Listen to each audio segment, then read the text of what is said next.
Hostel, working women hostel, ताकि हमारी महिलाएं जो कामकाजी महिलाएं हैं वहाँ जाके वो रख सकें। इसके लिए बड़ा मतलब एक हस्तक्षेप हुआ है और लगभग 5,000 करोड़ सैंक्शन किया गया है कि इसमें महिला हॉस्टल बनेगा और जहाँ पे महिलाएं रहेंगी। उसी तरह क्रैच की व्यवस्था कर रहे हैं ताकि जो कामकाजी महिला हैं उनके बच्चों के लिए उनको सुविधा मिल सके।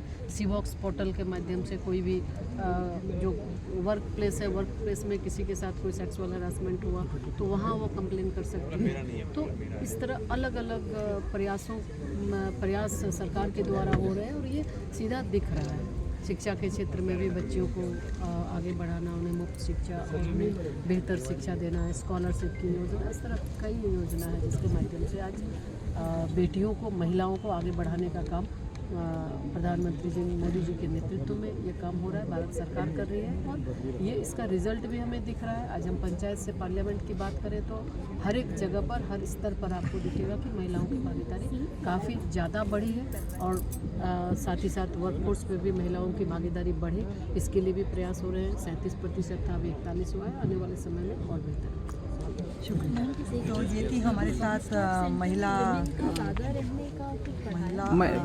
बाल विकास मंत्री उन्होंने बताया कि हम आने वाले समय हम लगातार जो है हम महिला सुरक्षा को लेकर हम पूरी तरह से हम बात कर रहे हैं कि महिलाओं की सुरक्षाओं के लिए हमने पूरी तरीके से अपनी योजनाएं बनाई हैं। उसको बस अब सिर्फ इनको क्रियान्वयन करना है, यानी कि उसको उन योजनाओं को क्रियान्वयन करना है और इनको और वहाँ ये कहती है कि हर जगह इनकी भागीदारी को और हमें बढ़ाना है। अभी 37 से 41 हुई और आगे जाकर ये 50% तक करने की बात करें। बोझ नहीं है, बेटी भी हर वो काम कर सकती है जो एक पुरुष कर सकते हैं, बेटा कर सकता है। तो बहुत बड़ा बदलाव समाज के अंदर आया और आज हमें लगता है जो ये नारी शक्ति बैठी है उसका भी एक बड़ा उदाहरण है। इसी को आगे बढ़ाते हुए शिक्षा में हो, अन्य क्षेत्रों में हो, आज उद्यमिता के क्षेत्र में भी हम देख रहे हैं कि बहुत ज़्यादा आज हमारी बेटियां, हमारी महिलाएं आगे बढ़ रही हैं। सरकार के द्वारा चाहे अलग अलग योजना, स्टार्टअप योजना, स्टैंड अप योजना, मुद्रा योजना, SHG के माध्यम से हो तो लखपति दीदी, ड्रोन दीदी, तो इस तरह कई ऐसी योजना जिसके माध्यम से महिलाओं को आगे बढ़ाने का काम भारत सरकार, माननीय प्रधानमंत्री जी कर रहे हैं। उसमें महिलाएं काफ़ी आगे बढ़ भी रही हैं, जो संख्या भी आ रही है अब की बहुत तेज़ी के साथ महिलाएं आगे बढ़ रही है। मुद्रा योजना में अगर देखें तो जो लोन मिला है उसमें 80% से ज़्यादा महिलाओं को मिला है। SHG में भी देख रहे हैं 10 करोड़ के लगभग दीदियां जुड़ी हैं उसमें, लगभग 1.25 करोड़ लखपति बन चुके हैं। टारगेट 3 करोड़ का है लेकिन हमें लगता है उसको भी टप जाएंगे। और उसी तरह से पंचायती राज व्यवस्था में भी आज 50%, बहुत सारे राज्यों में 50% आरक्षण है, झारखंड में भी 50% आरक्षण है, लेकिन हमें लगता है 50% आरक्षण महिलाओं का है लेकिन जीत के महिलाएं 80% आती है, 70 से 80% महिलाएं जीत के आ रही हैं। तो हर एक क्षेत्र में, जिस तरह आप बता रहे थे कि एक मुखिया बनने के बाद हम अपने अपने क्षेत्र में क्या बदलाव लाए, तो बिल्कुल ये बहुत ही अच्छी बात है कि जब एक पहले बात होती थी, कल भी बहुत चर्चा हुई MP की मुखिया पति के बारे में, तो हमें अच्छा लगा कि आज जिस तरह से आप लोग बताए कि आज स्वतंत्र होकर निर्णय आप लोग लेती हैं। तो बिल्कुल जब जनता चुन के भेजती है तो ये हमारा दायित्व होता है कि हम अपने काम को हम अपने करें। हाँ, कहीं ऐसा लगता है कि कोई कन्फ्यूजन, तो ज़रूर चर्चा हम कर सकते हैं आपस में, लेकिन आगे बढ़कर हम एक जनप्रतिनिधि होने के नाते आगे बढ़कर हम काम करेंगे और बहुत ही अच्छे ढंग से हम देख रहे हैं जिस तरह की बहुत अच्छे ढंग से काम कर रहे हैं। आज लगातार पंचायती राज व्यवस्था में भी 50% आरक्षण मिला।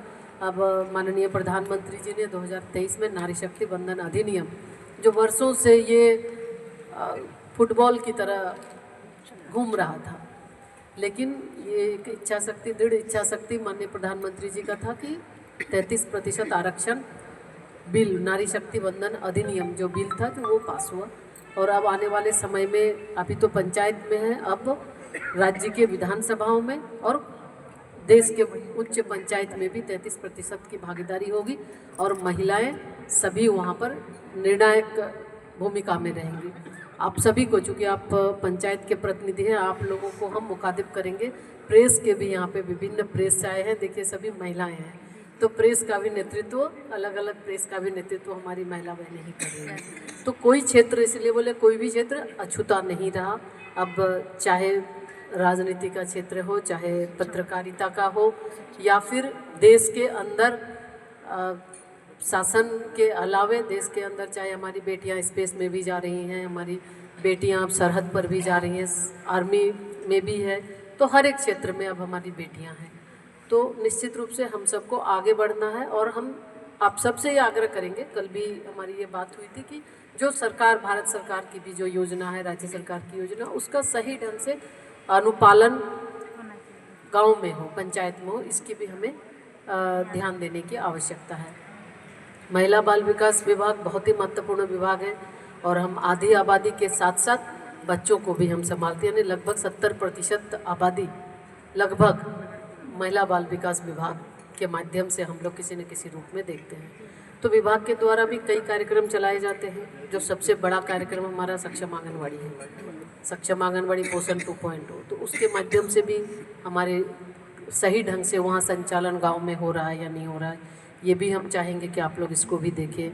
जो उचित लोगों को, जो भी वहाँ पर बेनिफिशरीज आ रहे हैं, उनको सही पोषण, क्योंकि जो बहुत ही बड़ा एक हमारा मैंडेट है वो पोषण मुक्त भारत का भी। तो कैसे जो छोटे बच्चे हैं, छोटे बच्चे, उसके साथ साथ हम गर्भवती महिला हैं उनको भी देखते हैं, धात्री माता हैं उनको भी देखते हैं, और जो माँ बनने वाली हमारी बेटियां हैं उनके लिए भी हम लोग योजना चलाते हैं। तो सही ढंग से उनको मिल सके उनका हक, ये भी हमको देखना है। और उसके साथ अन्य योजना भी और जो है उस पर भी हम सबको ध्यान देना है। कई ऐसी योजना जैसे महिला हिंसा को लेकर, तो हम चाहते हैं कि एक अच्छा वातावरण बने महिलाओं के बीच, ताकि महिलाएं काम भी कर सके, काम करने में कोई दिक्कत ना हो। तो इसके लिए एक जो पीड़ित हैं, जो कभी संकट में फंसी हुई महिला है, तो उनके लिए जो WHL है, एक महिला हेल्पलाइन है, महिला हेल्पलाइन 181, उस हेल्पलाइन के माध्यम से अगर कोई कॉल करेगा तो वहाँ पे हमारा हर एक जिला स्तर पर वन स्टॉप सेंटर है। वन स्टॉप सेंटर में लोग रहते हैं, वहाँ पे कर्मचारी रहते हैं। कोई भी अगर फ़ोन करेगा, अगर उनको कहीं थाने में मदद की आवश्यकता है या काउंसलिंग की आवश्यकता है, बहुत समय घर में झगड़ा करके आपस में वो चले जाते हैं, तो काउंसलिंग की आवश्यकता है, डॉक्टर की आवश्यकता है, तो जब वन स्टॉप सेंटर पहुंचते हैं तो वहाँ पर हर तरह की सुविधा मिलती है। और पहले 5 दिन रहने का था, अभी हम 10 दिन किए हैं, और अगर ज़रूरत पड़े तो वो 15 दिन तक भी वहाँ पे वन स्टॉप सेंटर में रह सकती हैं। तो एक वन स्टॉप सेंटर का ये है। फिर उसके बाद बच्चों के लिए भी चाइल्ड हेल्पलाइन है 1098। तो बच्चे का है, कोई भी बच्चा, चाहे आप देखे होंगे रेलवे स्टेशन पे भी लगा होता है, जहाँ पर कोई दिक्कत होगी तो आप जाके वहाँ बोल सकते हैं, या फिर कोई भी फ़ोन करके कहीं पे बच्चा है तो आप वो फ़ोन करेंगे तो फिर वो एक 112 एक नंबर है, 1098 में फ़ोन करने पे फिर वो 102 में, अगर पुलिस की आवश्यकता है तो 112 में वो स्वतः ट्रांसफ़र हो जाता है। तो इस तरह हम लोग प्रयास करते हैं कि हर किसी को सुविधा मिल सके। और कोई भी महिला जब कामकाजी महिला है तो वो जब अपने आप को सुरक्षित महसूस नहीं करेंगी तब वो आगे काम के लिए नहीं जा सकती। तो उसके लिए भी एक C-Box पोर्टल की शुरुआत हम लोगों ने किया। तो उसमें भी जहाँ काम के, चाहे ऑफिस हो, पंचायत जिला स्तर पर हो, ब्लॉक स्तर पर हो, तो ऑफिस में भी, सरकारी ऑफिस में भी C-Box पोर्टल है, ऑन बोर्ड है। वहाँ पर एक आंतरिक कमेटी होती है